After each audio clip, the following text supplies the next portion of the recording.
you're part of the agenda item, I'll be sure to give you a chance to speak to committee if you're hoping to speak to committee.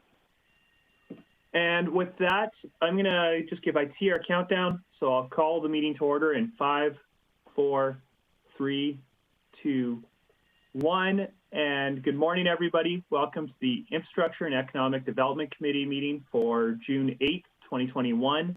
And to start, to start, we'll go to item 3.1, Downtown Rehabilitation Phase 4 Update. Mr. Hoyen.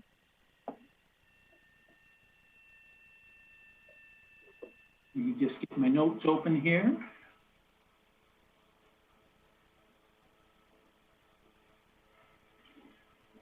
So good day, Chairman, Mayor, Councillors, and all members. We worked in the past 2 weeks. On May 30th, water and sanitary sewer installations were completed to the businesses on the south side of 100th Avenue, west of 99th Street. Work within the intersection of 99th Street and 100th Avenue, that's the Scotiabank intersection, has been continuing since May 30th.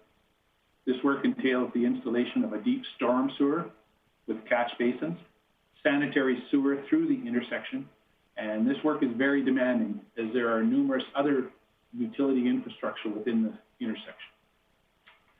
Work is now scheduled to start working west towards 100th Street from this intersection to install the water and sanitary services to the businesses on the north side of 100th Avenue. This work also includes a new storm sewer installation in the middle of 100th Avenue. This work is expected to last until the end of June. And then coming up on July 1st, the intersection of 100th Street and 100th Avenue is scheduled to close. This closure will be longer than the initial closure of May 3rd, as the work will start the completion of the sidewalk structures on the west side of 100th Street. In May, had basically 2 business concerns in the construction zone. I've received numerous concerns from businesses and citizens about problems around the construction zone, basically traffic accommodation strategies and businesses outside the work zone having concerns. So, like I say, seems like the pathways and the businesses in the construction zone are fairly happy. There is COVID concerns and business concerns that are expressed to me just about the lack of business, but any concerns that are brought to my attention have been handled. And that's basically my report for June 8th. Any questions? Thank you. I see Mayor Clayton with a question. Thanks so much, Chair Bressy. Mr. Hoyen, can you tell me, out of curiosity, to your knowledge, has there been any flooding issues? I know in other phases when we were doing some of this work, some of the stores were having some flooding in their basements, and I'm just curious if you've heard of anything, how that sort of is going. Through the chair, I have not heard of any flooding issues.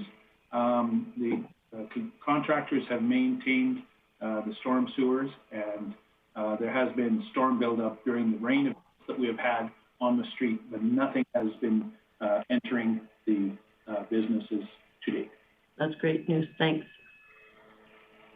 Great. A question I had not seen anybody else is, have there been any supply concerns, and how confident are we that all the supplies we're going to need in later phases of the project are going to be available for us? Through the chair there, Dylan, thank you. It's interesting. We did have a concern at the start of construction, and it's kind of a neat anecdote to the whole situation in the world. The giant snowstorm down in Texas that turned off power actually affected us and our purchasing. At that time, and I actually saw this on a kind of a side note on a news channel, that in North Carolina, they could not get foam. Foam was the needed element. And for the east section that we're into now, we needed foam insulated pipes. So the storm in Texas affected us, but we have received all the insulated pipe. That's at this point in time, we have not heard of any order issues that will delay us at this point. Excellent, thank you. Are there any other questions? Great. Well, I think that you're off the hook. Thank you for the update and thank you for your work. We appreciate it. Thanks, Dylan. Everyone have a good day. You as well. And with that, I'll go to Director Glavin for his service area report. Thank you, Chair Bressi. We'll start in economic development. The Hughes Lake Alternative Energy Study RFP closed last week and will be awarded before the end of June, and we expect the final report to come back by November 15th. As well, the Aquaterra Alternative Servicing Study for Hughes Lake is nearing completion with a preliminary report expected by the end of June and the final report by the end of July. As far as our grants that we've approved for the beautification and patio, we've approved 20 grants for $260,000, 42 local marketing grants for $102,000, 7 training grants for $6,300, and 2 barrier-free grants for a total of $10,800. So we're starting to see a little more uptake on that. In energy and environment, the CHP sound monitoring equipment has been removed, with the consultant reviewing the data and writing a report for the recommendations.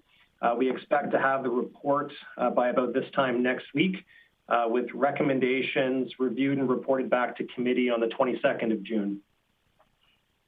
In engineering services, we posted the storm flushing and video inspection phase 2 tender, as well as the Mount View storm improvements phase 2 tender. With current construction underway, we have road overlay programs in Pinnacle, Cobblestone, and College Park, as well as along 100th Street between 84th Avenue and 68th Avenue, and along 92nd Street between 92nd Avenue and Woody Channel. Additional road construction in Richmond Industrial Park and Mount View. We're redoing sidewalks in the VLA Montrose area, as well as in Hillside. The trail overlay program is active along 68th Avenue between 100th Street and Poplar Drive, as well as Crystal Lake between 91B Street and Signet Boulevard. As well, with the trail collapse that we had in Muskogee on the south end or along 68th, we're doing additional work on that. We plan to put out a design RFP for how we will mitigate the slope issue we're having there, and then ultimately relocate the trail permanently a little bit further to the west, still within that corridor.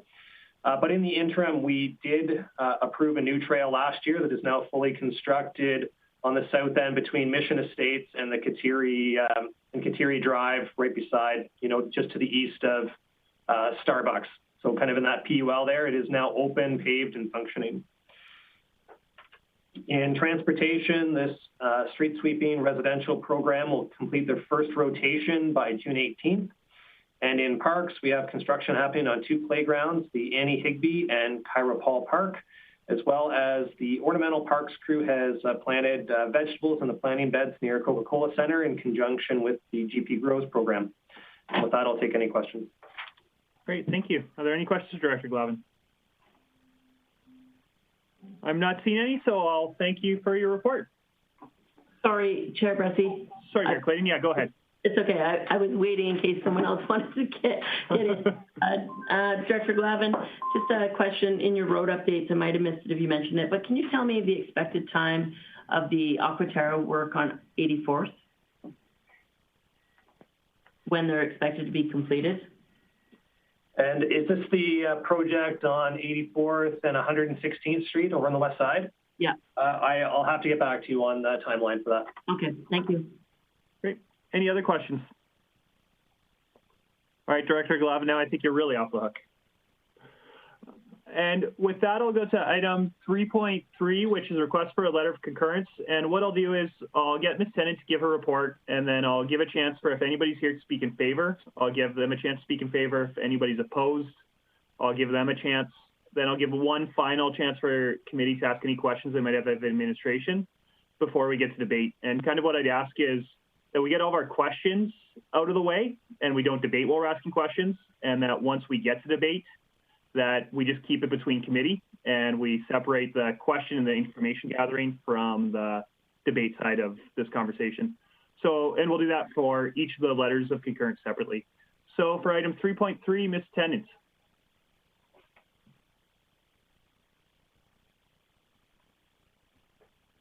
I'm sorry, you've turned off my camera, so I can't turn it on. Oh, sorry, I don't actually have control of that, but I'm sure that somebody's listening that does. There you are, we can see you. Okay. We're here to discuss two different telecom towers. The first one I'll talk about is near the airport. Just a reminder that because these are telecom towers, these are not development permits. Instead, what TELUS and Land Solutions are looking for is a letter of support that they will then send with their application to Innovation, Science and Economic Development Canada, and they are the ones who make the decision. The tower near the airport is on west side of Range Road 71, approximately 750 meters south of Highway 43. It's in an agricultural area, and that is the zoning at this time. In the municipal development plan in the future, this area will be zoned for commercial and industrial use. It is recommended that the Infrastructure and Economic Development Committee support this request for a letter of concurrence. The proposed tower location is greater than 6 times the height of the tower away from the nearest residential land use district. It's in an agricultural zone, and public consultation resulted in no concerns raised. Thank you, Mr. Chair. Great, thank you. Are there any questions? Councillor Thiessen. Thank you very much, Chair Bressie. Thank you, Ms. Tennant, for the report. Just a couple questions in regards to this application. The first one, so in our land, it's zoned agriculture going commercial industrial. What's the county land in the area zoned for? Is it also agricultural, commercial, industrial for future use and current use? Through the chair, it is currently registered as agricultural. I'm not sure what the future use is. Okay, no, that's great. And then the other one is near the end of the stakeholder engagements. It says the approvals from Transport Canada and NAV Canada have been applied for. Have we heard back from them or the Grande Prairie Airport as far as flight safety in regards to this tower? Okay. Through the chair, I have contacted the airport and they had no information to provide. They had no concerns. As far as NAV Canada and Transport Canada, we have a member from Land Solutions here who might be able to give us updated information on that. Beautiful. Thank you very much. That's all I got. Thank you. Just a process question, Ms. Tennant, is how does so I understand that it's not a development permit and that the federal government makes the final decision, but if council does or does not request a letter of concurrence, do they have to listen to us? So if council doesn't grant a letter of concurrence, does that mean it can still happen anyways? Or what are our rights when it comes to this? Yes, Mr. Chair, they will make the final decision. They will supposedly pay attention to what we say, but it is their decision. Great. So is it a similar process then to an oil and gas well and things like that in terms of we have to issue a development permit if it gets approved by federal government? No, I'm sorry. No, it is not. This is looking for the letter of support only from us. It's not any other kind of approval. Oh, so there's no development permit at any stage in this? All right. No. Great. No. Thank you. It is interesting that there's different processes for all these things that we don't have a choice in. Mm-hmm. Are there any other questions for Ms. Tennant? Great. Then I did see, I think it was Mr. Smith I saw, or I didn't quite catch the name, but if there's somebody here to speak in support of this, I'd ask you to turn on your camera. Yeah, so Mr. Smith, please just introduce yourself, and then we'd love to hear from you, whatever you want to share, and then we'll have a chance to ask you questions as well. Thank you. My name is Brendan Smith, and with Land Solutions, we're a consultant for TELUS, so we help out with the site acquisition and the public consultation for these sites. I do have a presentation. Is there time to go through it quickly? Yeah, please. If you can't share screen right now, I'm sure somebody will give it to you in a couple seconds.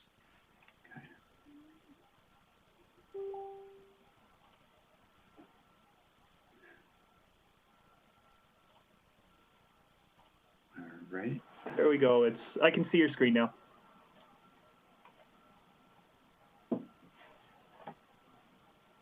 All right, could you see the presentation page? Okay. Yeah, so just so you know, we can also see your next slide, and I can still read your current slide, so it's not a big deal on our end, but if you don't want to see the next slide, we can see it. Okay, well. It's big enough, though, that we can read it, so as long as you don't mind us seeing what's coming up, then this probably works for committee.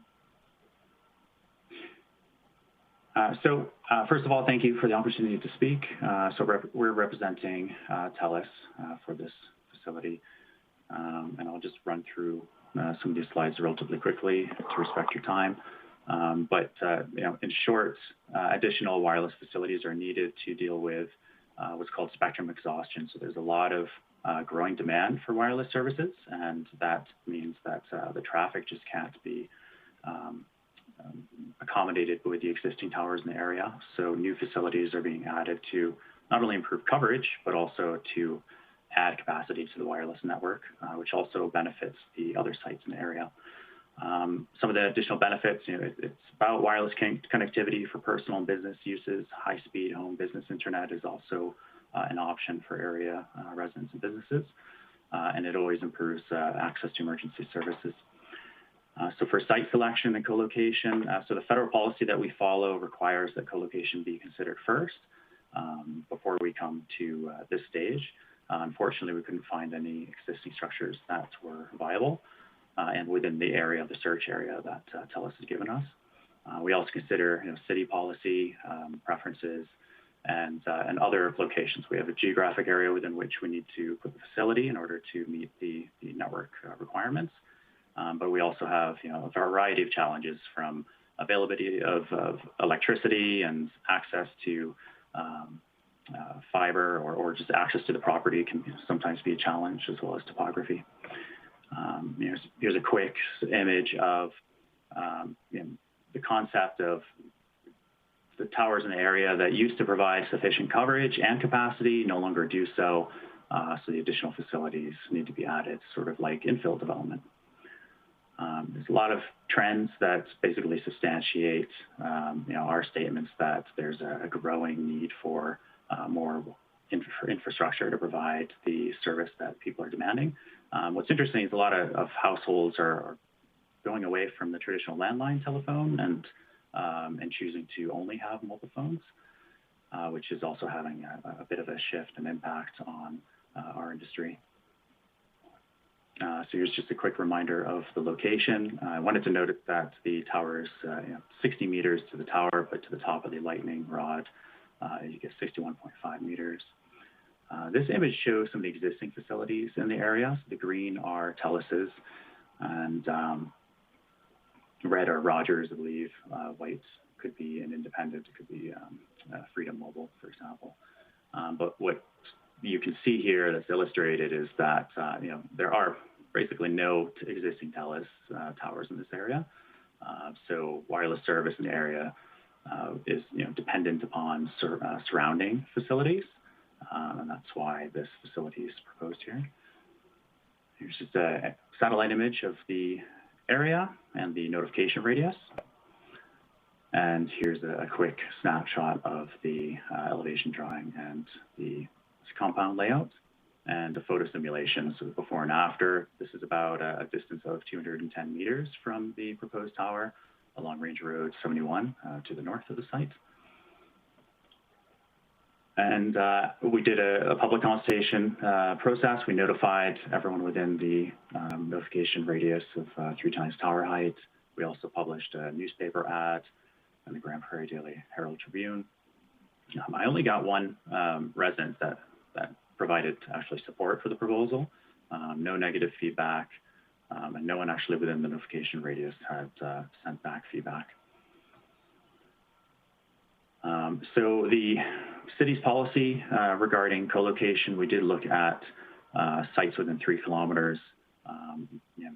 Most of them that were close were too short to meet TELUS's requirements, but also a lot of these are just too far away. So they're outside of TELUS's search area and out too far away to provide the service to the intended area.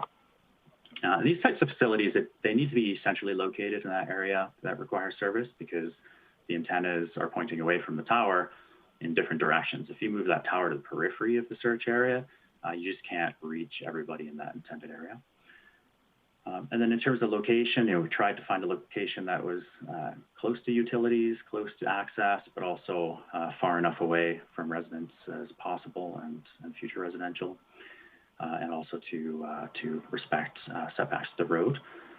In terms of aesthetics, lattice design's pretty typical for this sort of rural setting, and it does offer like a non-solid visual obstruction as opposed to some of the other towers you may have seen. So viewed from distance, that can actually be a benefit as it doesn't stick out quite as much. And in conclusion, basically TELUS and Land Solutions found the best possible location we could find. We needed a willing landlord to sign a lease agreement to accommodate us in their lands. It needed to meet a bunch of different technical requirements, civil engineering qualification, radio frequency engineering qualification. It's got a bit of a visual buffer with its position on the land in context to other developments. And most importantly, this provides improved coverage and improved capacity for the wireless network. And that can be a benefit to a variety of things, from home and business internet speed, improvements to access to a variety of services and information, as well as just general communication services. So we're asking for support in the form of a support letter or a statement of concurrence. That's what Innovation, Science, Economic Development Canada requires of us in order to prove that we've completed the public consultation process and considered the reasonable land use policies from a municipality. If you have any, there was a question about Transport Canada and NAV Canada. I was just checking our files. We have not received the response or the assessments by either of those two groups. So that's quite typical. Often they come later. But I just wanted to mention that TELUS wouldn't be able to build this facility if Transport Canada came back and said that it was too close or it was disruptive to a flight path. That does happen. And so there is still a chance that if that does occur, then it would stop development. I just wanted to be clear with that. But most times it just ends up in a requirement for lighting or marking. So marking would be painting the tower, which is usually quite unattractive. Lights can be shielded. So actually the light is only shining up and out into the sky, which really helps mitigate the visual impact to surrounding properties. And that ensures safety for aviators operating in the area. Now, if you have any other questions, let me know. Excellent, thank you. We appreciate the context. Is there anybody that's got questions for Mr. Smith? I'm not seeing any. So Mr. Smith, I just ask you to turn off your camera until we get to the next. I suspect you're speaking to the next one as well. So I just ask you to turn off your camera until we get to that. Thank you. And then, is there anybody here that would like to speak against this letter of concurrence? If you'd like to speak in opposition to this, please turn on your camera. Not seeing that. So are there any final questions for administration before I entertain a motion and debate? Not seeing that either. So is there anybody on committee that would be willing to make a motion so we have something to debate? Councillor Thiessen. Thank you, Chair Bressie. This may sound odd coming from me, but I have no objections to this tower and its placement.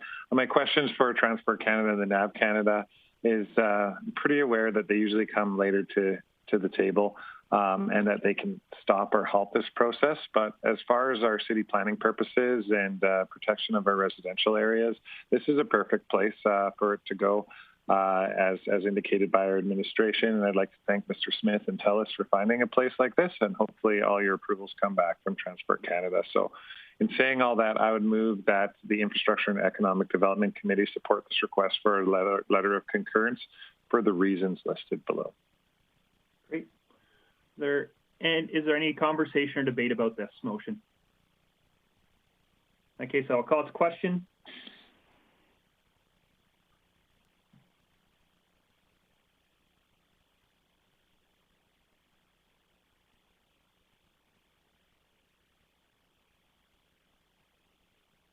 And that motion carries unanimously. And with that, I'd move on to item 3.4, which is another request for a letter of concurrence. And Ms. Tennant, that's you again. Yes, thank you, Mr. Chairman. The second request for a letter of concurrence is a tower located on the Elks property at 10806 106th Street in Grande Prairie. This is the Elks Lodge by Center 2000. Just north of the building, they were looking to put a 27-meter high telecom tower, and it is recommended that the Infrastructure and Economic Development Committee not approve this request for a letter of concurrence for the following reasons. The proposed tower is about 85 meters away from the nearest residence. The land use bylaw requirements for a tower is to be a minimum of 6 times the height of the tower away from the nearest residential land use district. So it is quite a bit too close. The proposed tower is very close to the top of the bank of the Bear Creek Valley, and this proposed tower will be visible from the high visibility corridor along the bypass road for travelers passing on the bypass road. Circulation was done. In this case, 3 residential properties were notified by Land Solution, as well as the Avondale Neighborhood Association, and no feedback was received. And that's it. Thank you, Mr. Chair. Excellent. Thank you. Are there any questions for Ms. Tennant? Councillor Thiessen. Thank you very much, Chair Bressie, and thanks for the report, Ms. Tennant. I just got a question in regards to process. So our land use bylaws states that in regards to a proposed cell phone tower being in close proximity to a residential area, it's at 162 meters or 6 times the tower height. But in our public engagement with the stakeholders, we only engage within about half that height, about 3 times the structure. Is there a reason why, and why wouldn't we recommend the whole 162 meters? Mr. Chairman, Innovation, Science and Economic Development Canada, their standard is for the applicant to notify neighbors within 3 times the height of the tower, but our land use bylaw specifies 6 times the height of the tower. Now, that is something that council at the time of the bylaw made a decision. I'm not sure the background on it. Councillor Thiessen, do you want to follow up with that? Yeah, probably. My guess is, and maybe I'm just speculating, but just, oh, good. Sorry, yeah, no, could you hear me? Yeah, we can hear perfect. You. Yeah, I guess I'm just speculating, but my guess on the previous council's motions was to err on the side of caution rather than to go full blown. And in a developing mid-sized city like the city of Grande Prairie, we want to ensure that the tower poles are going in the right places and in the right spaces, and in no ways now or in the future would impact anybody in a negative way. So I would imagine that. But thanks for your answer. I have other questions, but I think it's more for the delegate. Great, thank you. A question I've got, Ms. Tennant, is what are, in terms of the concerns around it being close to top of bank of the Bear Creek Valley, is that what are the exact concerns about it being that close to top of bank? Mr. Chairman, in the land use bylaw, there's a section dedicated to Bear Creek Valley. If you were building houses or sheds or swimming pools or anything like that near the top of the bank, there is a certain setback required, and that is because if we have a lot of rain, there could be slippage, and we don't want to get involved with the litigation of dealing with damaged material. So this telecom tower they are planning to put near the top of the bank, so that would be the same thing. There's nothing in the bylaw that says specifically how far away a telecom tower has to be from the top of the bank, but this one is very close, as indicated on the one drawing in the report. Great, thank you. Are there any additional questions for Ms. Tennant? Great. In that case, I would invite Mr. Smith or anybody else here to speak in favor of the letter of concurrence to turn on their camera. Great. Thank you. Brandon Smith with Land Solutions again. Yeah, and feel free to share your screen if you would like to. Again, I just ask that if you are going to make another presentation, you really breeze over the parts that are in common between the two.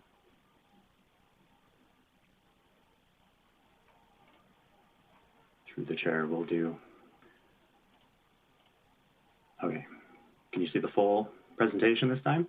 We can't see anything yet. Okay. All right, where you can see your screen, and Yeah, we can see the full presentation. All right, I'll be brief this time.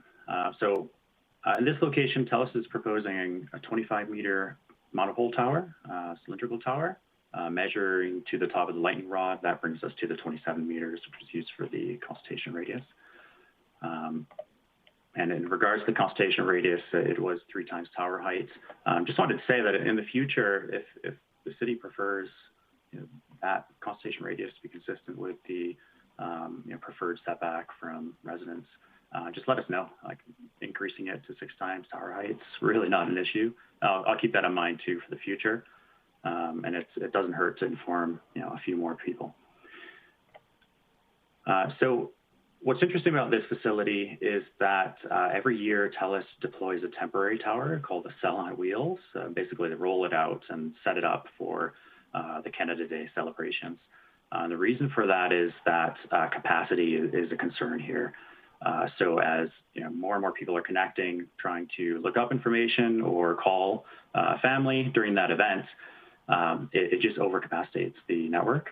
And that's really an emergency services issue. I had an experience where the City of Edmonton Police Department had actually requested a temporary facility like this for one of their events in the past, citing concerns for people not having access to emergency services for the event. I don't know if that was the case for this, but that's what motivates deployment of temporary facilities.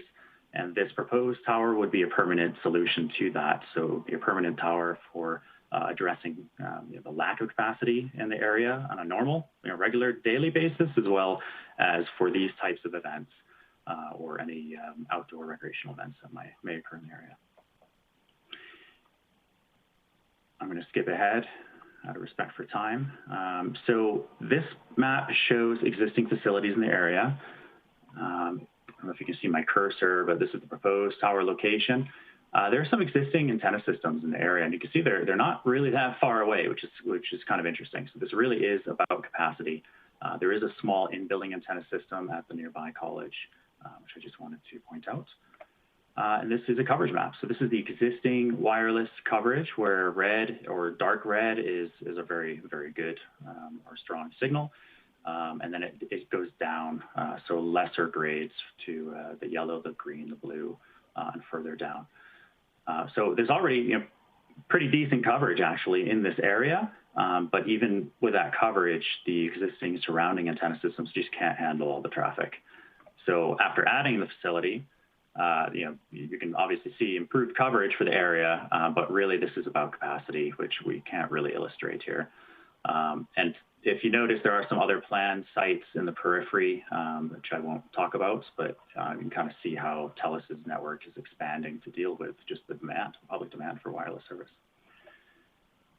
Here's the site location and the notification radius.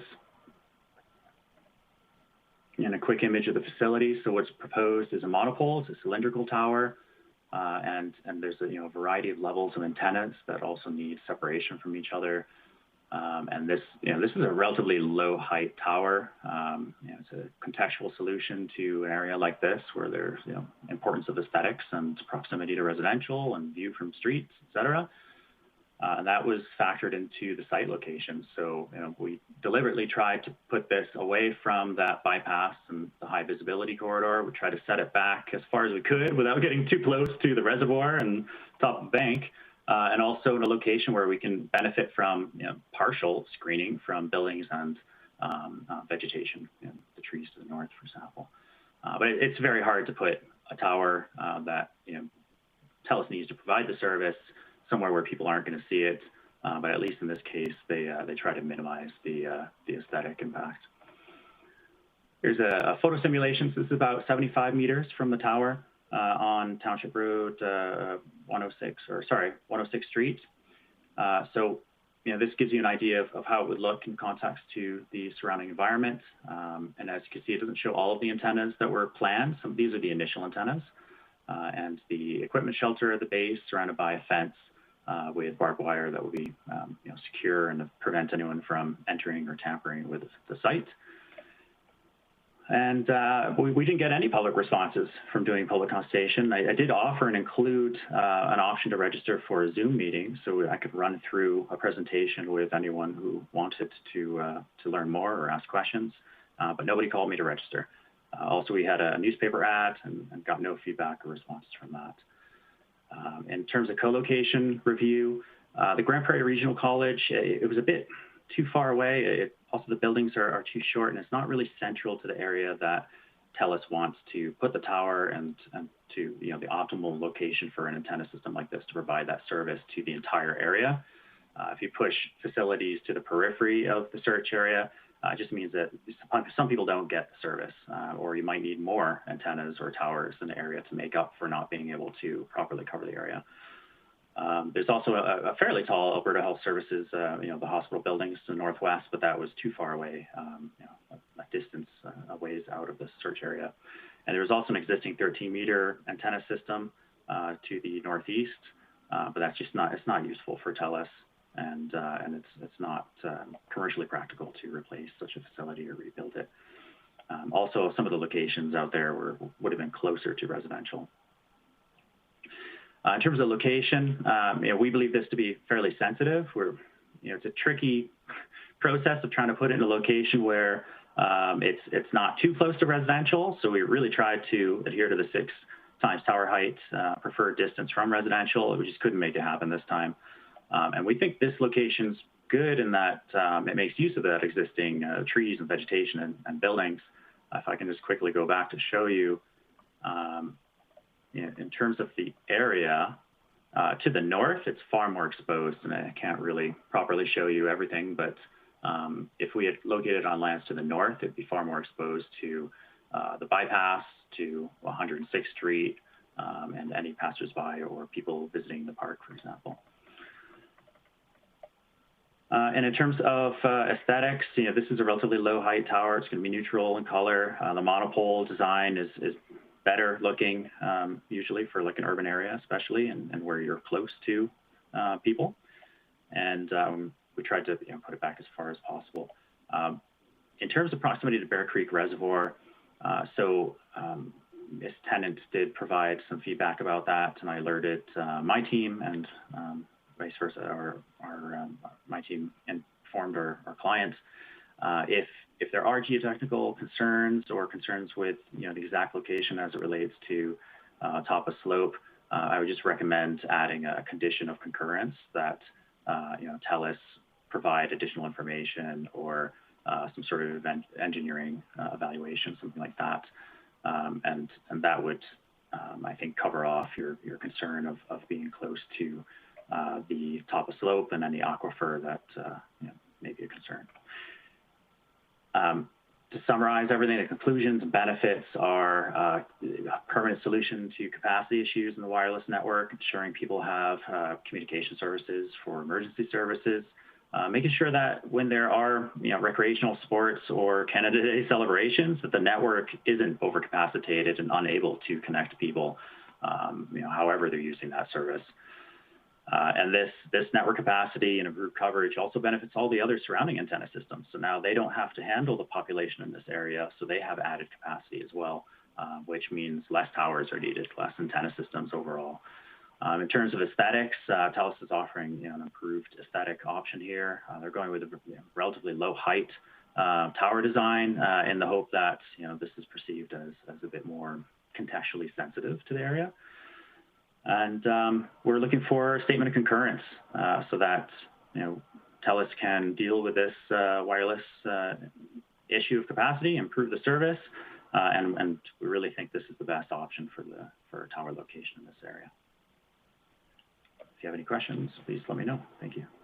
Excellent, thank you. We appreciate you being here to give us some information to consider. Are there any? I see Mayor Clayton. Thanks, Chair Bretzi. I'm curious, in the site selection, you mentioned the places that you did consider. Was there any consideration given to the location of the provincial facility, the ADAC Center, which, is pretty much right where your yellow dot is, that push pin is, across the street from the Center 2000. I know it would be much closer in proximity to the high visibility corridor, but it would be further away from residential and further away from the top of bank. Through the chair, thank you. And I was ready for this question. So I've got some locations here so you can see where our site acquisition agent had looked. We had actually looked at and approached the Best Western as well as the location that you mentioned, but we couldn't make a site work in this location. It's also it's on the edge of the search area. A lot of the reasoning for staying away from these lands was understanding that the city, really values the visibility of infrastructure along this corridor, and this land's very exposed. It's hard to hide or even partially screen a tower facility. There's also a school over here, so we know that's politically sensitive, so we try to stay away from that. Quite often when we approach a landlord, they're going to push us to the back of their property. They don't want us to conflict with parking. They don't want us in the front of the yard to impact the aesthetics of their building. They're going to push us as far back as they can, and traditionally, when there are sports fields such as this, the landowners are challenging to deal with in terms of finding a site that doesn't burden their lands or could be in the way for future development or changes that they might want to do. Also, if we were pushed to the back of the property, and I'm sorry, I don't remember exactly if this is all associated with a school or if their property here for the addiction center ends here, but it just puts us closer to residential, puts us closer to schools. Also, it's a provincial organization that would be the landlord, and it's a very long process with no certainty of success. In past attempts with similar provincial groups, it's a lengthy delay, and TELUS needs this facility as soon as possible. So that was also factored into it. And visitor center was also considered, but it's very exposed. And again, don't want to conflict with parking and also proximity here.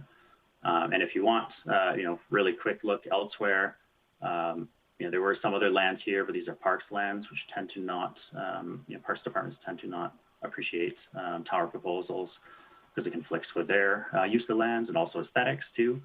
And we really kind of came to this location as being the best because although it is a bit close to residential, it's got more existing vegetation and partial screening.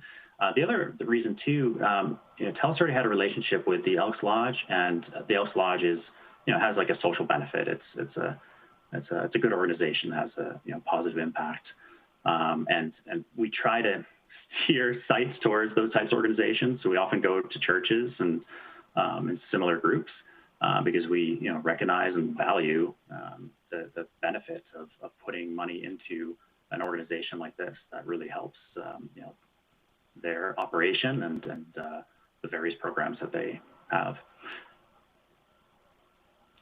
Thank you, and I'll stop myself or I'll talk for a very long time, but please let me know if you have any other questions. Great, thank you. I did see Councillor O'Toole with a question, and I see Councillor Thiessen would be next in the queue after Councillor O'Toole. Brendan, for your presentation today. So 5G is something that's coming out now and already, I think, part of Alberta. Is this tower going to be able to hold that type of technology? Through the chair, good question. So 5G is complicated. Right now, what's being proposed is 4G technology. But 5G means a lot of things. So it means having fiber optic connected to every wireless tower site. It means having the latest and greatest antenna systems and the support equipment, the remote radio units that are on the site. It's like a full systems-wide upgrade of everything. In short, like industry overall, everybody's moving towards 5G and all those various improvements. And what you may hear in the news or the concerns and misconceptions about health concerns, et cetera, those might be regarding different frequencies, higher frequencies that might be utilized. My understanding is they're not all available or they're not available right now, but they may be in the future. TELUS may have a truly 5G system here in the future. And regardless, all the radio frequencies envisioned in that 5G type network, it's already covered by Safety Code 6. It's already managed through Health Canada's guidelines for health and safety. that's regulated or enforced by Innovation Science Economic Development Canada, formerly Industry Canada. And the way they do that is they require carriers to submit reports. So they'll need the power density analyses, and they'll have carriers prove to them that proposed facility meets Safety Code 6, and they always have to do that. So TELUS has qualified radio frequency engineers. Here in Alberta, they're provincially regulated as well, and they have to sign off on those types of analyses and make sure that all antenna systems, whether they're on a building rooftop or on a streetlight pole close to people where they walk, or on top of a tower, relatively high above where people are walking around, they all have to meet the Safety Code 6 requirements. I just got one more follow-up. It's more of a this area, because you probably never got any responses, negative or positive, this area here is very poor Wi-Fi in this area. So they're probably looking forward. I know last night I tried to get on at midnight, and it was a son of a gun to try and get on to the Wi-Fi in this area. So I'm an old guy, and I look at this stuff, and I didn't really like any towers, but if you want to do anything, you got to have the towers. So it's like rain. You don't like rain, but if you want your flowers and your lawn to grow, you got to have the rain. So I think this will be good for the businesses in the area for sure. So thank you very much for your very thorough report. Thank you. Okay, I have Councillor Thiessen, and then Councillor Plott. Thank you very much, Chair Bressie. I don't want to enter into debate, but I love the rain. Sorry, Councillor O'Toole. It doesn't matter there with that. It's a beautiful thing. Just a couple questions for our delegation, Mr. Smith. In regards to the consultation process, so you had mailed out within that 85 or 81 meter radius from the tower site. Was one of the residents that you contacted or mailed out to the Rising Above campus? Through the chair, let me just open up the consultation tracker. So the three properties that were in the notification radius, I've got addresses, but I don't have like the name of, sorry, what was the name of that? It's the Rising Above campus. It's the larger building that's within that radius. I think the radius enters a corner of the property. I wasn't sure if it would justify a letter informing them of the building of this tower, potentially. The one across the street that looks kind of like a community hall from the aerial picture. Okay. So to the north of the residence. So I'm getting an address of 11007 106th Street. That's accurate. So that was not included in the notification radius. And let me, where's the map? I'm trying to show you the image here.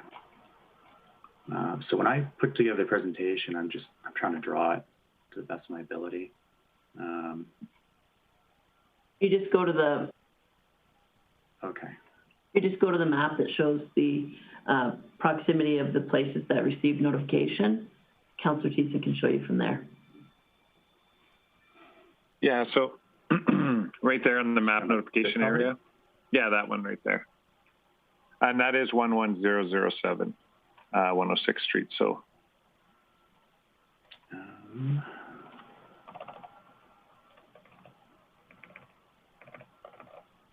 And I guess while we're waiting for that, the reason why I ask is there are 19 residents that occupy that space. And although it's technically one housed residency, yeah, I think the people who run the organization Rising Above, like, they're pretty good and due diligent. They probably would put in their own opinions as well as talk to the residents on their comfort with something like that. But it's just so close to the property, I wasn't sure if it was included or not.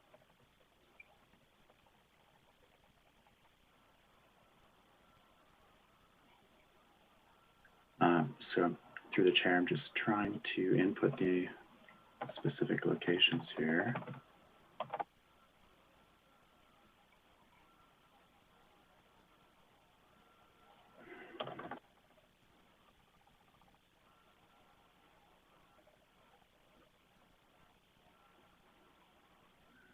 So through the chair, I don't believe this was included.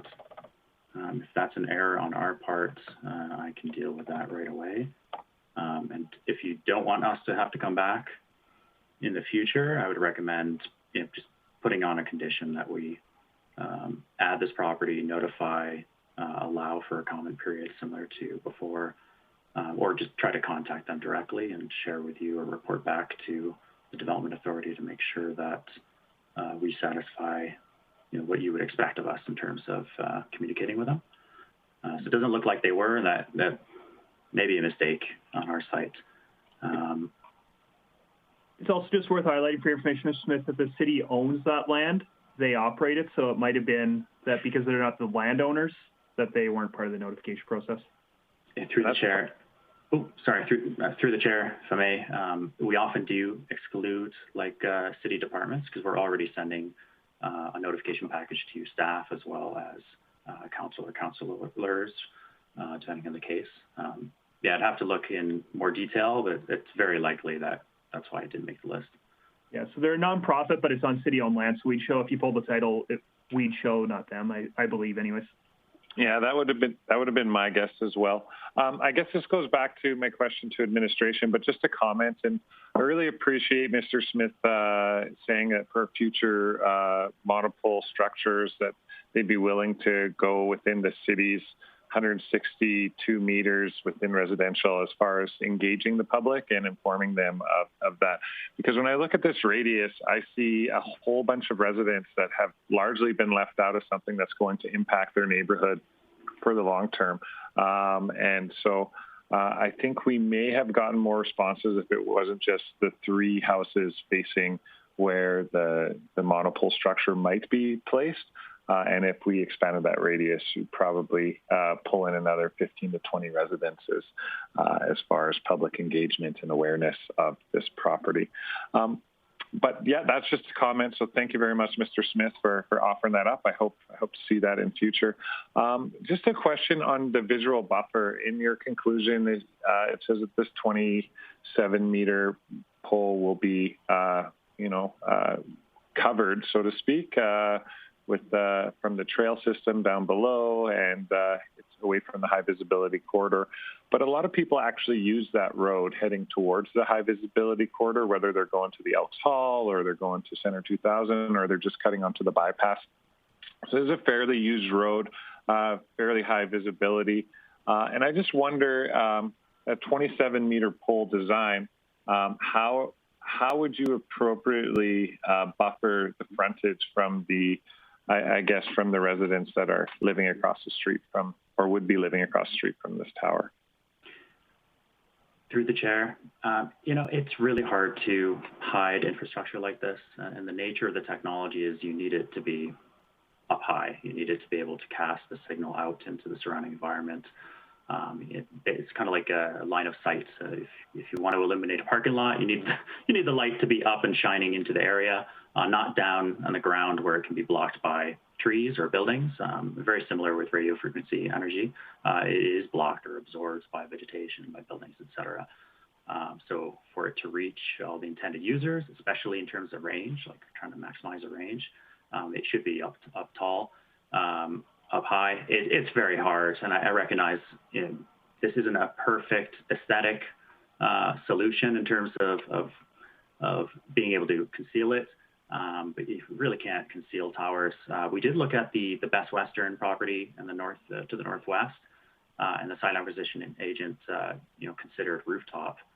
Wherever we can, we'll try to put a rooftop antenna system on, but the height of that building wasn't suitable, and if you go in one location and the traffic along the bypass is going to be seeing it, or it's going to be more imposing from that location. You go over here, it's going to be more imposing, to the residential or to passersby along the trail system. We're trying our best to put it in a location where at least it benefits from some partial screening, and depending on where you're viewing it, you may or may not find it as imposing. In terms of aesthetics, typically TELUS is proposing a 30-meter structure. That this tower, like the tower itself, is 25 meters, so plus the lightning rod, which is minimal aesthetic impact. That's what bumps it up to the 27. So they're really trying to go for the minimum height needed technically to make this a viable site that provides service. We're proposing a better monopole design, neutral in color.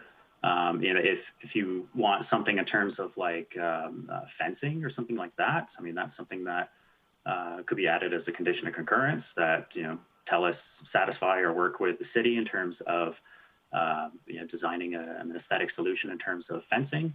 That might be something that TELUS could do, and we'd appreciate some guidance on what you'd like to see from us, and then we can work on that. Does that answer your question? It does. Thank you very much. Thanks. Great. Thank you. I have Councillor Plot, then Mayor Clayton. And Councillor Thiessen, somebody has rung my doorbell about 4 times in the last 2 minutes, so I just asked you to chair for a minute or two. All right. Sounds good. Councillor Plot, then Mayor Clayton is my cue. Thanks, Chair Bressy. Just a question I had is, so you kind of answered it a little bit, but it's 25 meters. Is there an option to go a little bit shorter, or what happens then if we went with a little shorter tower? Like how much utilization gets lost with that? Through the chair, very interesting question. So go back to the presentation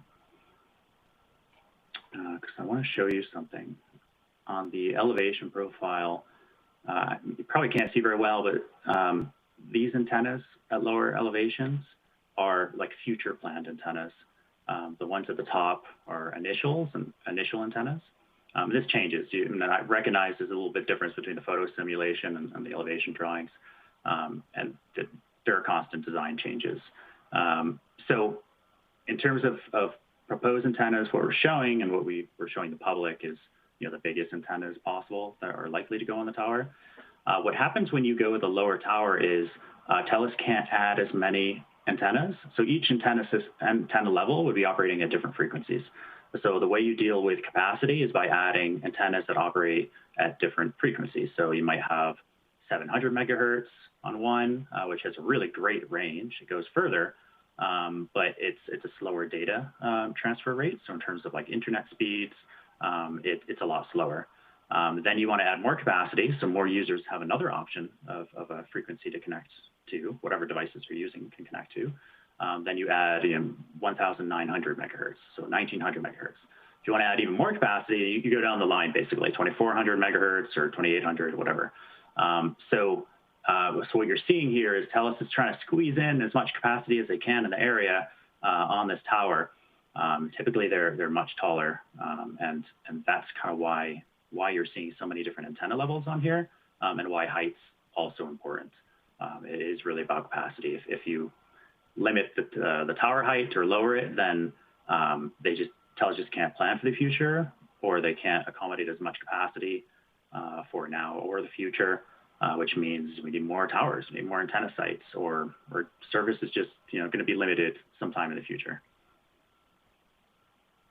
Okay, so it's not the easiest option to just add lengths of pipe and go up as you need. It's more you have to start and work your way back and down realistically on the towers.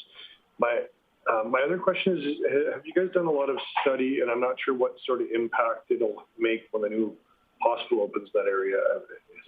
Is that something you guys have looked at with the utilization of what that could do to the system in this area? Through the chair, it's hard for me to say. I haven't had a conversation with the radio frequency engineer about that. I know that they and network planners do tend to look at area redevelopment or future development. If it's on their radar, if they can see it. So usually when they're coming to us with a geographic area, they're already evaluating the impact on the network. But it's hard to say exactly whether the hospital is considered. Quite often you'll see additional antenna systems in hospitals, so like in building antenna systems, because the intent there from the carrier's perspective is they can capture that capacity within the facility itself and take that load off of the greater network and of the area antenna systems, towers or building mounted antennas. So quite often you'll see in-building antenna systems proposed at hospitals, which you guys will never hear about, to be honest, because we don't usually inform the municipality of that because they're interior to a building. But in short, like yes, usually high capacity or highly populated developments like that would be factored into network plans. Okay, great. Thank you. Thank you, Councillor Palat. Thank you, Mr. Smith. Looks like Chair Bressy's back. Yes, thank you, Councillor Thiessen. I appreciate it. Mayor Clayton. Thanks, Chair Bressy. Just looking for maybe to get on with a little bit of business from this discussion. I was going to make a motion, but I'm going to edit it a bit, so just bear with me. So I would move that the Sorry, Mayor Clayton, just before you make a motion, I want to give an opportunity if there's anybody here to speak and oppose. I just want to make sure I give them an opportunity. But I think it would be good to start moving towards debate. So are there any further questions that Mr. Smith needs to answer? Councillor Thiessen, I would encourage us to be brief, but I'm happy to entertain any questions that need to be asked. So Councillor Thiessen. For sure. Thank you very much. I was trying to find it in the package myself. Maybe Mr. Smith or Ms. Tennant have the answer for it. So right now it's being recommended not to support. One of the reasons why is it's very close to the top of the bank, the pole being 27 meters long. How close to the top of bank is this monopole proposed to be? Is it within that 27 meter range?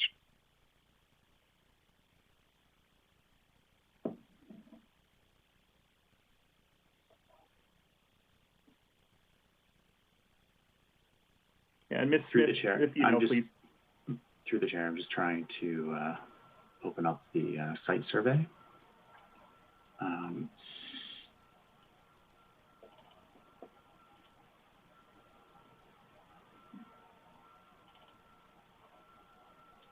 Through the chair, I don't recall seeing the exact measurement to top of slope. So I think what I would recommend is that a condition be added to concurrence letter, if that's the way you want to go. That would require TELUS to submit something like that. Like typically we'll see like a geotechnical investigation or like a site plan where that's added. I don't see that on the current site plan for the site. And if that information is available from the city too, I mean, that would help TELUS evaluate it as well. Yeah, I'm sorry, I can't tell you the exact measurement. Okay, thank you. I'm not sure, Chair Bressy, but perhaps Ms. Tennant might know. I just couldn't find it myself on the report. I see Ms. Tennant looking at something. Yeah, I have a diagram. I'm going to share my screen. Great, thank you.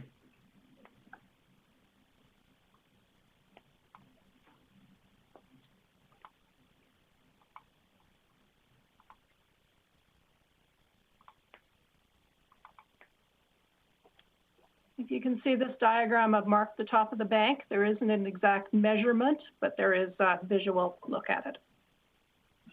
Yeah, I was looking at that one. Thank you, Ms. Tennant. Great. Any other questions for Mr. Smith? Councillor Friesen. I'm not entirely sure that this is a question for Mr. Smith. It's actually perhaps back to Ms. Tennant or a combination. So understanding that setbacks in some ways are an arbitrary number, as most things are, a number has to be set. I also understand that there are ways of mitigating risks through bank engineering and engineering of the project itself that perhaps can offset the concern of being within that length to the bank. So my question is, in this case, are there identified real risks? And if so, are those mitigatable through engineering controls? Ms. Tennant. Mr. Chairman, I don't have an answer to that question. I'm not an engineer. I do know that the land use bylaw require a house to be 25 meters back from the top of bank. Great. Excellent. Oh, I see Mr. Galante. Thank you, Mr. Chair. Just perhaps to add some context on this, there are some studies that can be done, like a geotechnical study, to measure the different safety factors, different wedges of failure that may be triggered on the slope that potentially may affect the location of the tower. So that's a study that can be done to determine what's the likelihood of failure of different wedges of soil affecting the tower. The other condition that council may consider to add to the letter is a release for the city for any liability due to slope failure and any damage affecting the facility, the tower itself, and surrounding areas in perpetuity in case of a slope failure. So the city is protected. If there is any failure affecting the area, of course, the Elks Hall is nearby as well, so that could be affected. But at least, the city will be protected against any liability if Talos is willing to do a release of any liability in case of a slope failure. So something to consider. Thank you. Great. Thank you. Any other questions for Mr. Smith? Great. With that, Ms. Smith, I would thank you for your time. You're certainly more than welcome to stick around and see how conversation goes and what we do with this. Or else, if you don't, I'm sure you'll be hearing from the administration shortly too. But thank you again for your time and walk us through this. I appreciate it. Thank you very much. Thanks, everyone. And then I will ask if there's anybody here who is, well, first of all, is there anybody else here to speak in favor of this? Great. Then is there anybody here who is hoping to speak in opposition to this letter of concurrence? One last chance. Is there anybody here to speak opposed? In that case, Mayor Clayton, I believe you had a motion. Yeah, you bet. Thanks, Chair Bressie. I would move that the Infrastructure and Economic Development Committee not support this request for letter of concurrence for the following reasons. The proposed tower is approximately 85 meters from the nearest residence, and the land use bylaw requirement is for the tower to be a minimum of 6 times the height of proposed tower away from the nearest residential land use district, and that this proposed tower is very close to the top of bank of Bear Creek Valley. Speaking to my motion, as you'll notice, I did not mention the high visibility corridor. To me, this is not as important as the other two reasons. As Councillor Thiessen mentioned, it was a minimal scope of notification, in my opinion, in regards to the residents in the area. In regards to the other areas that were explored, I appreciate that the provincial lands would be a longer process. However, the proposed land is just as close to a high school and actually probably closer to a high school than areas such as the provincial lands as noted. The Bear Creek, the high visibility corridor is not as important, and I appreciate that TELUS is looking to service the residents of the area as quickly as possible. As Councillor O'Toole mentioned, it is important for people to have great access to service. However, the two reasons that as stated, I think outweigh the concerns of the high visibility corridor. And I hope that TELUS would just be work very hard in finding a better place that can still serve the people of the area. Thanks. Great. Thank you. So motion is certainly in order. I see Councillor Thiessen. Thank you very much, Chair Bressie. I really appreciate Mayor Clayton's motion. And for the same reasons, I have no qualms about the high visibility corridor. There's lots of places I think we could find a suitable location for it. This just isn't one of them. And for me, a large part of it is the environment. It's the aesthetics of the area. It's for those few homeowners that have to face this monopole tower design. It's for other people who are walking up the path that are going to see that above the tops of the trees. And also with the slope. And this is just sort of maybe a suggestion for TELUS. What our CAO Galante had mentioned is, we could offer them, a letter that we would not be responsible and they would be responsible to mitigate any damages if there was a slope failure. This is multi-million-dollar ask. And when we're looking at our Bear Creek, as we got updates earlier in this meeting on our slope failures, we got to be mindful of this and mindful of the weight-bearing loads that are going on close to those top of banks. And for one, I'd hate to see a slope slide in that area. For two, I'd hate to see TELUS sign on to an agreement and it costs them millions of dollars when they could have probably mitigated that by finding a better place. Another reason why is we do surveys every year with our public. Every year, the number one thing about loving living in Grande Prairie is our trail system and our central river valley system and our parks. I do not want to compromise that in any way, shape, or form and take away from the enjoyment that our community has through those things. And not to say that sitting in nature and accessing your Facebook isn't part of enjoying nature, but it's something that I think our residents would forgive us and also thank us for. Protecting for their future enjoyment as well. So for all those reasons, I'm in support of this motion, and I thank the mayor for making it. Great. Councillor Plott. Thanks, Chair Bressie. I'm going to go the other direction and say I do support this. I think it's going to be incredibly challenging for our city to find locations moving forward when I look at where our city is going to grow when we have creeks running through it as we go west as well. I really appreciate Councillor O'Toole's comment about it needs to happen for that area in some areas, somebody that lives in that area. We had a lot of issues on the one on 68th Ave. People were saying it was going to be nice, or I haven't had anybody that comments about it, but I have had a lot of people say, wow, it sure helped my TELUS and my internet service in my area. And so I think us not allowing this to go there, I think is a miss in our community. As much as we're trying to preserve things, we also want people to go use our parks and our trails and systems, and I'm not sure how many of you guys use them. I use them a lot. A lot of people are on their phones the whole darn time they're down in that park and that trail system. So I don't know where else we put these facilities. The top of bank, I think, can be mitigated through some conditions that could be added to it. I personally think it's a long ways from top of bank, especially when I look at this back eddy in that area. It's not really top of bank. It's a little back eddy. It's not flowing water. It's seasonal adjustment water as far as ebbs and flows that way.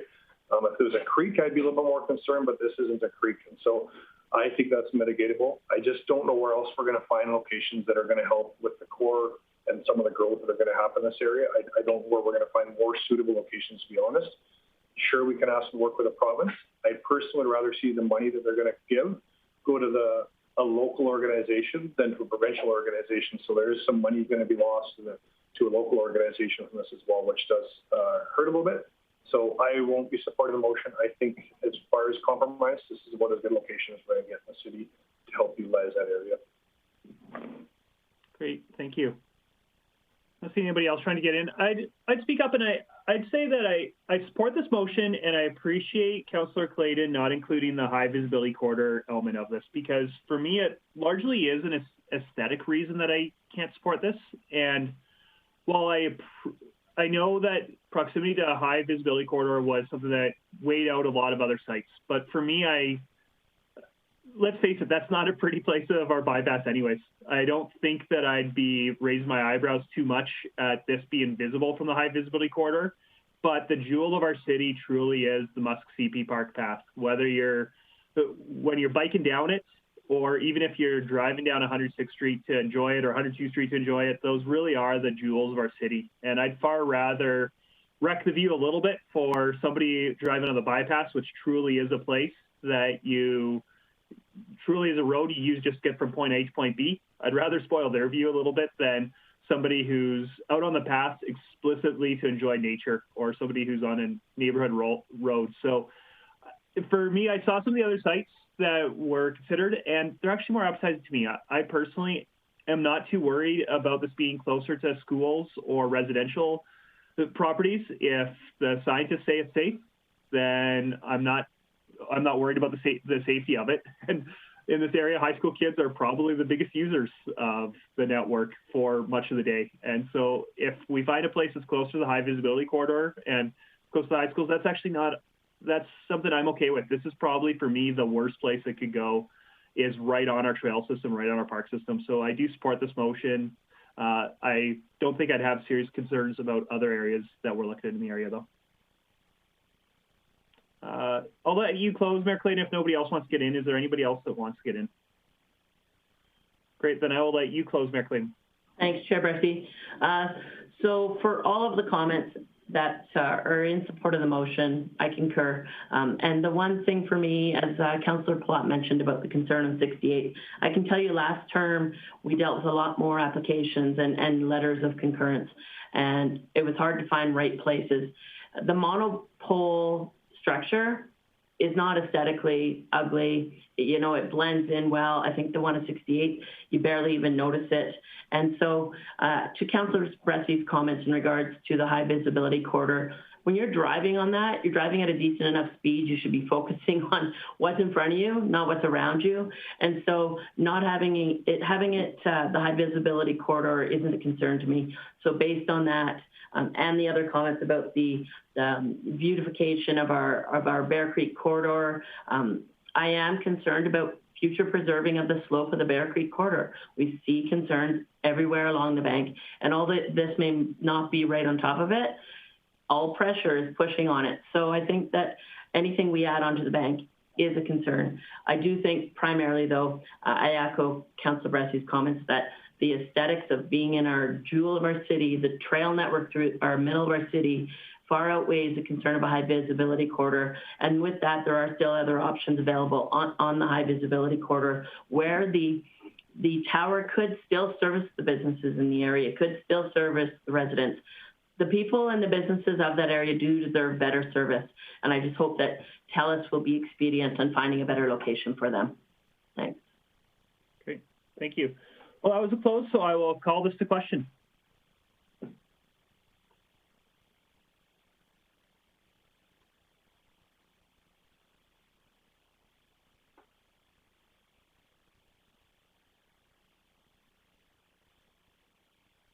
And that vote carries 3-1. Is there any other business on this matter?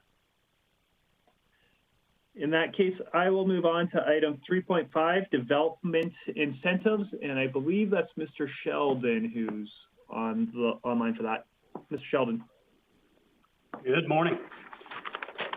Chair Bressie, just as a heads up, I've got about 15 minutes of content. Okay. Are we okay to do that? And am I okay to share my screen? Yeah, I think you're okay to share the screen. I'll just look to committee. Does anybody need a brief break before we settle into this one? Mayor Clayton, so why don't we take a 5-minute break? So I'll start at 11:08.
And we can see your screen.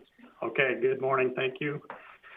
Administration is bringing a recommendation this morning that committee recommend council approve policy 357, the Development Incentives and Grants Program as presented.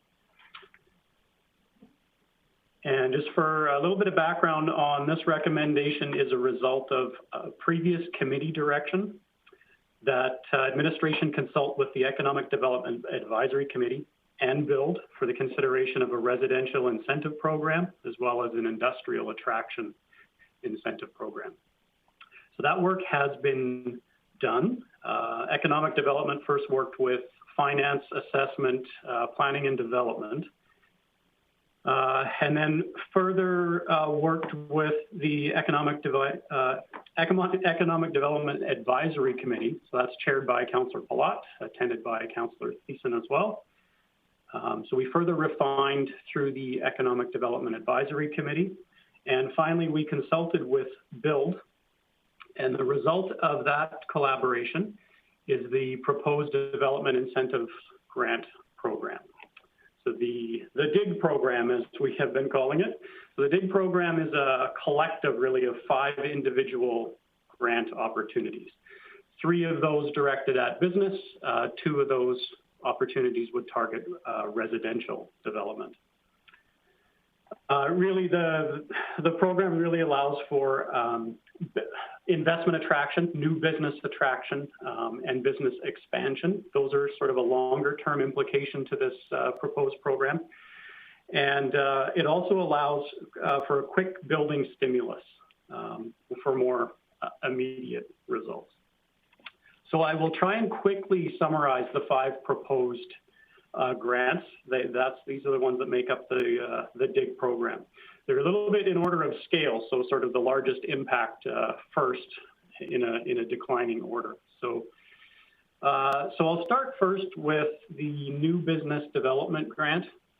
That grant, that's targeting, we're proposing we target large-scale industrial commercial business, so large scale being in the neighborhood of 25 million plus. So these are large projects.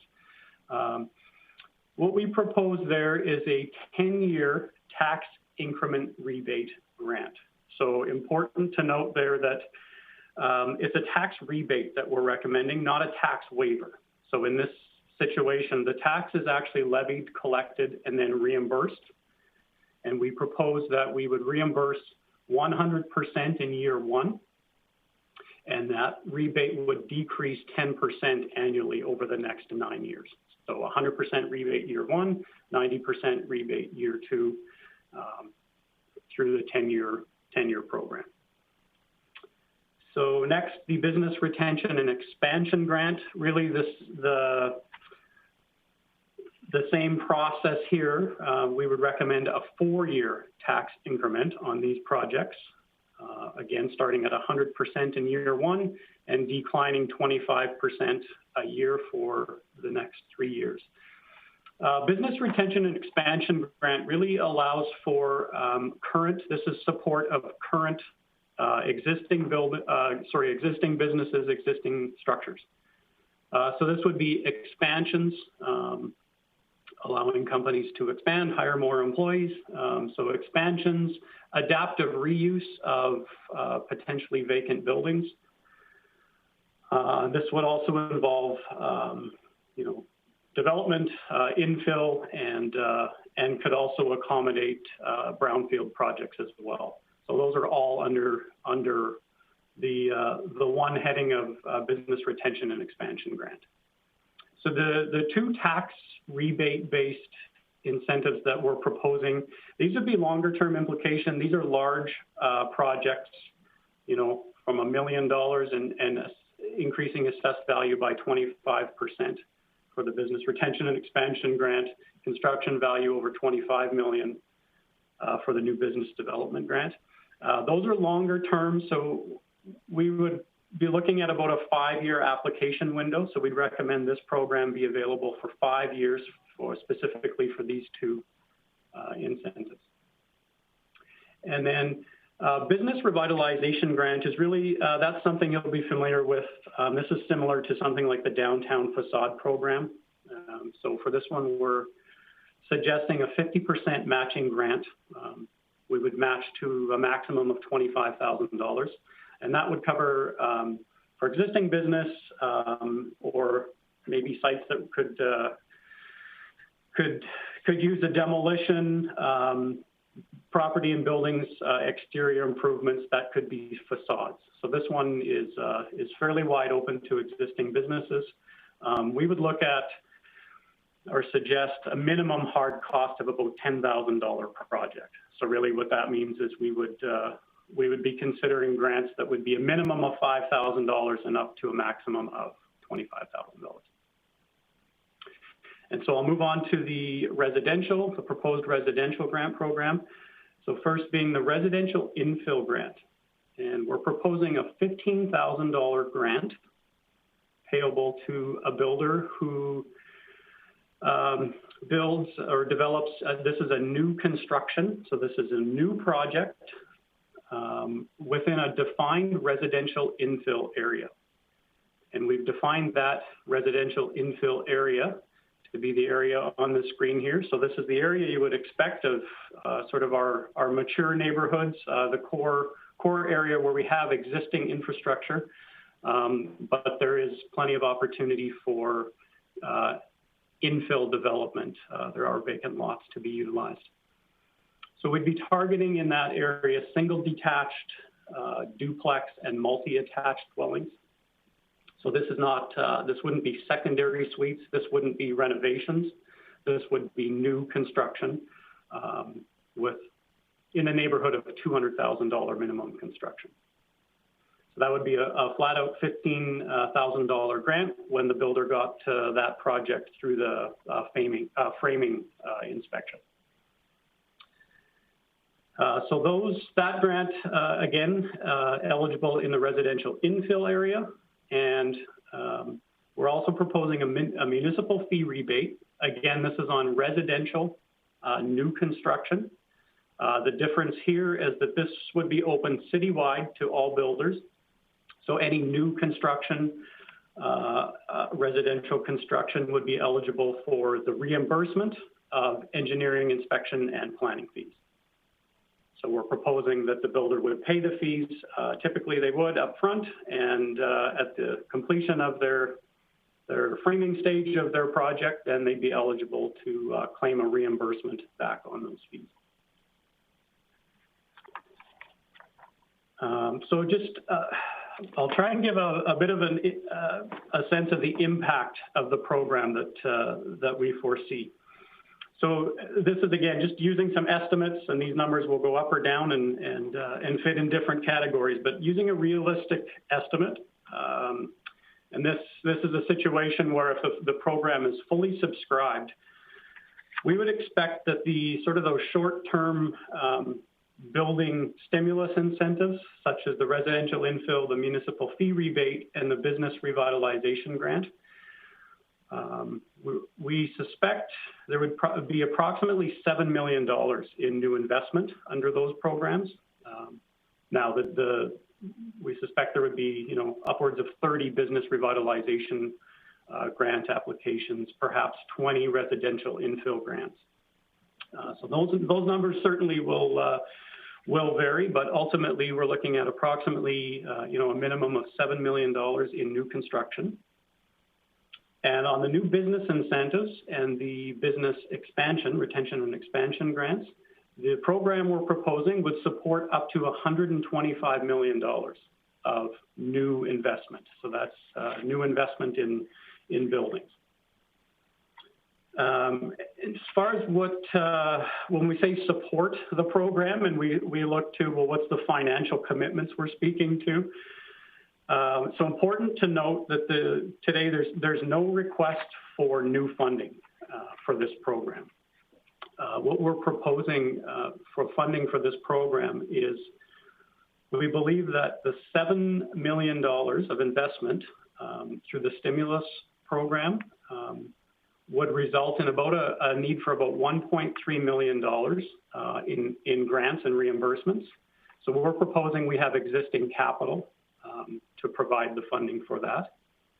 And on the new business incentives, where we can support up to $125 million in new investment, the tax rebate commitment for us, and again, it's a rebate, would be $9.2 million.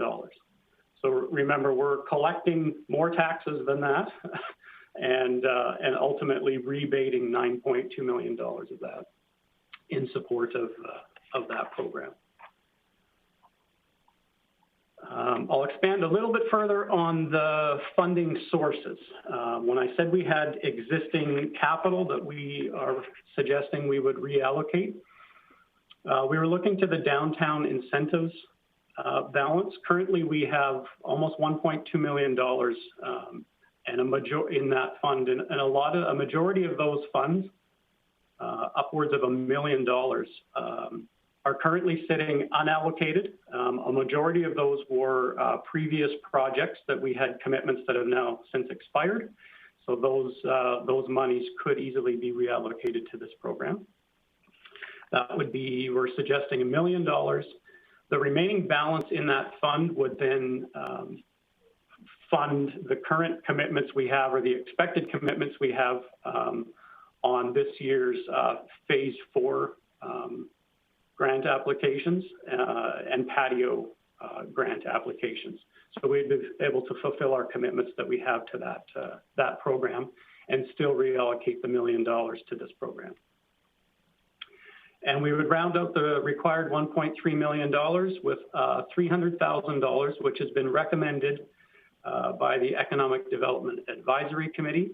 And they are recommending that $300,000 of the remaining unallocated funds go to this program, leaving that fund $45,000 for future commitments. So, and I do want to speak now to the $9.2 million tax reimbursements. I need to be clear that the $9.2 million, this is a self-funding program. So the $9.2 million commitment is over a 10-year period, potentially. Remember, it's 4-year grants and 10-year tax rebate grants. So over a period of 10 years, $9.2 million in self-funded reimbursements. We're collecting the taxes and reimbursing it. We will continue over that time. We will continue to maintain our baseline growth projections. So every year, annually, we are budgeting for organic growth. So those projections will continue. We will continue to monitor the baseline growth. And then any taxes levied above and beyond the baseline growth that we're expecting, which we presume or presumably would be as a result of a successful DIG program, those are then funded out of the taxes collected over and above the baseline.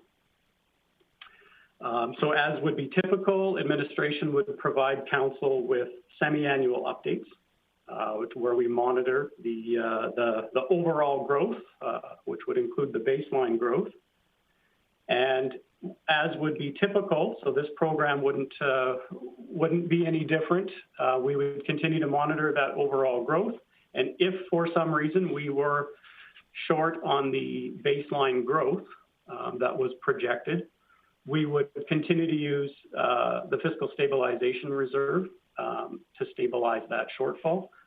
Again, that's not common, and that would not be exacerbated by this program. The process would remain the same as it typically is. And so the benefit then of the program, of course, is as the tax rebate would decline, we're adding more and more to the operating budget every year in terms of tax revenue. So, and that's one benefit. There are many, many other benefits, of course. I guess the question is why would we do this? What's the benefit? There's many of them. This allows us to start, this is really the most significant action that we would take under our new industrial attraction strategy. It may help with growth opportunity and expedite growth opportunity in the Hughes Lake area. It is encouraging, as I showed, significant investment attraction. We would be stimulating immediately some building activity, increasing the vibrancy of our core neighborhoods, revitalizing businesses. And the increased assessment growth, really, it's specifically non-residential tax revenue that we would be increasing. And really, I guess to sum it up, it's an innovative, it's a competitive program that we're recommending. It really sends a message: Grande Prairie is open for business. Not only open for business, but actively recruiting and seeking out new business and opportunity for our businesses to expand. So just key takeaways that I'd like to leave you with today. There's no new funding required for this program that we're proposing. It provides immediate support for our existing business. It does allow us competitive investment attraction opportunity. And I say here with no front-end risk, because that's another point I'd like to make is this is not an incentive where, you know, a business is offered cash to set up in a city, and they set up, once the money's in pocket, they then look to the next municipality that will offer cash for them to set up. This really is an incentive that incents assets and investment in assets. So as those investments are made, we're simply rebating on a declining scale to match that investment. And finally, it is a plan that's been endorsed by through consultation with Build and Economic Development Advisory Committee. So I'll end with a recommendation again that committee recommend Council approve policy 357, the Development Incentives and Grants Program as presented. And I see many people on the line across various departments that are happy to take questions on this program. Great, thank you. Before we get to questions, Councillor Plow has to be recognized. Thanks, Chair Bresty. Although I've had a lot of conversations with the committee, and this was unanimous decisions, and I didn't necessarily have to sway my vote on that when we got through this, I think now that it's to council, I probably should declare conflict till I get a little bit further clarification, especially when it comes to the residential areas of this. So for now, I'm going to declare conflict, and maybe when it comes to council, I'll be able to speak on the dig side of it, but at this point, I definitely would have a conflict with the residential. So I'll be turning my camera and mic off, and I guess let me know when we're ready. You can come back. Great, thank you. And yeah, so I'll take questions, and certainly whichever member of administration, if there's somebody more appropriate than Mr. Sheldon to answer, feel free to call on your camera so that we can call on you. Are there any questions? Councillor Minhas, then Councillor Thiessen. Yeah, my question is, this new investment is just for the Hughes Lake area or all on the Grande Prairie Canopy development? The new investment up to $25 million. Sure, through the chair, thanks. So yeah, this is intended to be citywide. So it would be any industrial or commercial zoned property citywide. The mention of Hughes Lake was just perhaps there's an opportunity that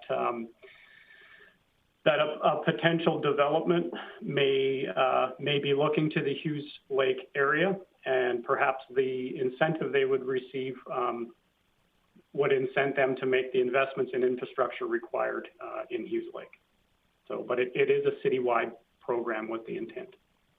So when you mention the rebate, so they have to pay first to the tax or levy and stuff, then city pays back, right? That's what it meant by the rebate. That you mentioned through the chair, yes, that's exactly right. So taxes would be levied, collected. Once there's a confirmation the tax has been collected, there would be a reimbursement agreement signed by each of these applicants. So we would refund or rebate the tax paid once it's paid based on their reimbursement agreement, which in this case would be, yes, the sliding scale of 100% the first year and declining. So how long this program is, like if we fell in for 9.2 million first year, 2 year, or it's up to 5 year, 10 year, or is only for 2 year or 1 year? Right, so through the chair, so the large scale tax rebate based grants there would be a 4-year program and a 10-year program. So we're proposing that we would open an application window of up to 5 years. And it would be first come, first served. So you're right, Councillor Minhas, if it was fully subscribed in the first year, which would be exceptional, the program would essentially, the funds would be that we had committed to. Yeah, those rebates would be spoken for, and then at that point, it would be at council's discretion whether we kept the program open or whether we closed the program. Thank you very much, Sheldon. That's all I have to ask for now. Great. Councillor Thiessen. Thank you very much, Chair Bressie. Thank you very much for the presentation, for putting this together before committee, Mr. Sheldon.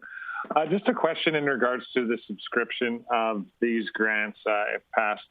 Do we have budgets within budgets or budgets within the budget for selected programs? Or am I right to assume that, let's say we get a whole bunch of residential home builders that want to capitalize on their max 2 per builder, that they could fully subscribe our annual input towards this, and thereby leaving out new business development grants?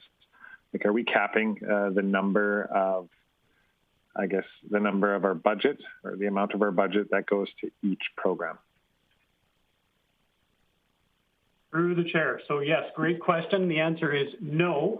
The intent would be on the building stimulus, so the residential infill, the municipal rebate, and the business revitalization grants. That would be seen as one pool of money, $1.3 million, on a first come, first served basis.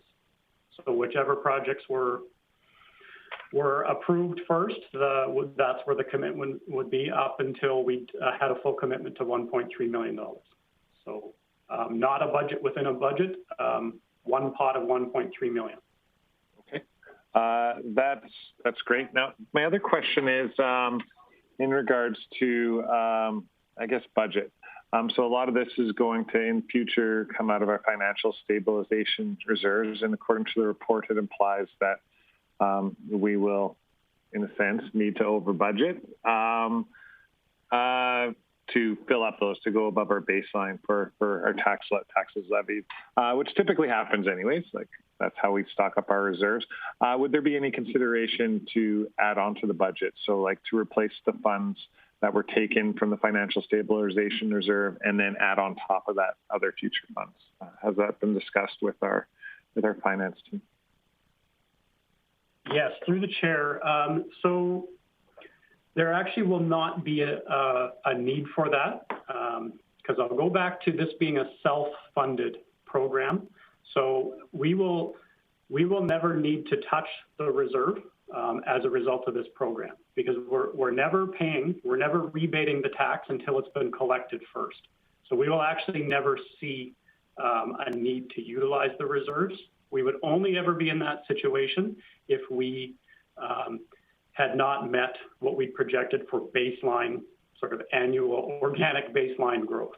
But probably Ms. Whiteway can explain that a lot better. Go ahead, Ms. Whiteway. Thank you, Chair Bressie. So if the situation did occur, we had to use the financial stabilization reserve. That could be built into future budgets as well, remembering that as the rebates decline over the years, that funding will grow our operating budget as well. So potentially that could be a strategy for having to refill the financial stabilization reserve if required. Okay, thank you very much for that, Ms. Whiteway and Mr. Sheldon. Appreciate the answers.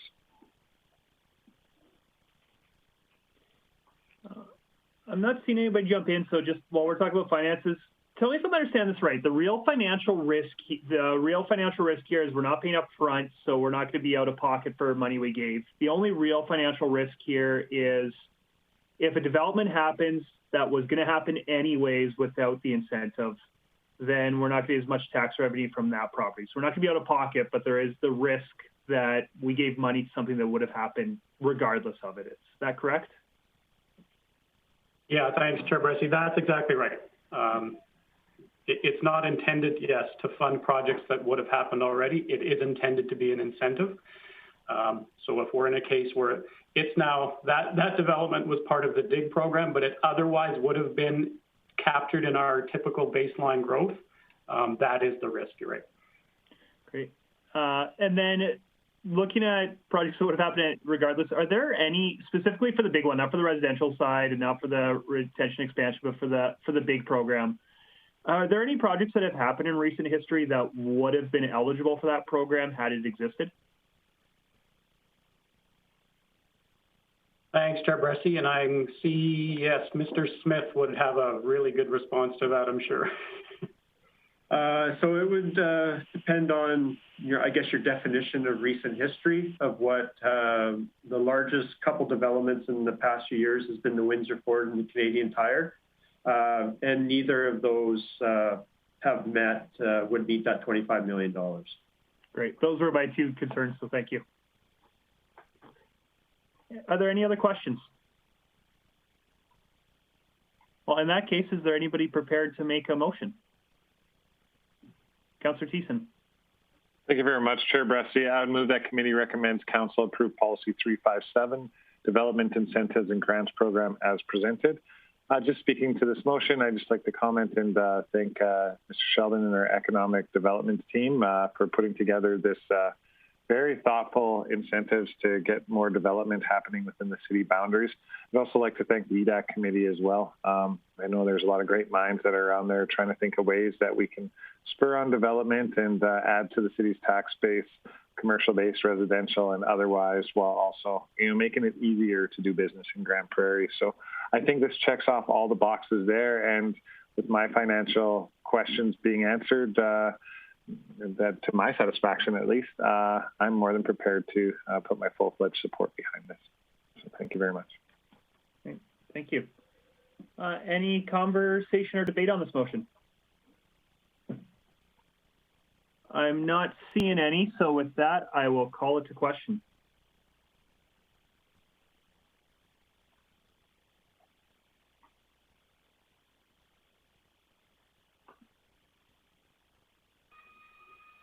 Chair Bressie, I vote in favor. I vote in favor. Thank you. Okay, so Mayor Clade is in favor. Chair Bressie, if I may, I did forget thanking the other members of our city administration team for being on call for this. So thank you as well for helping to solidify this program, which looks like it just got passed. Certainly, I know a lot of work went into it to get it to council. It will indeed go to council because that motion did carry. So thank you, everybody who is on the line that has put significant work into this. Is there any other business on this? In that case, we don't have any correspondence. We don't have any other business. We don't have any bylaw or policy review. So I will go to Director Glavin for the outstanding items list. Thank you, Chair Bressie. Today we dealt with item 1140, economic incentive program, so that can come off, and 1146, narrow home construction, continues to be on track for the 17th of August. Great. Is anybody willing to make a motion? Mayor Clayton, I'll let you get on the board. Madam Chair. Thank you so much, Chair Bressie. Just move that committee receive the June 8th outstanding items list as amended for information. Great. Any conversation or debate? Then I'll call to question. For the record, Mayor Clayton was already on the board, Chair Bressie. Oh yeah, it's just been a really long meeting. I don't have the efficiency of Councillor O'Toole. But with that, that motion carries, and I will call this meeting adjourned so that a more efficient chairman can show us how it's done in the next one. Councillor O'Toole is next. Thanks all.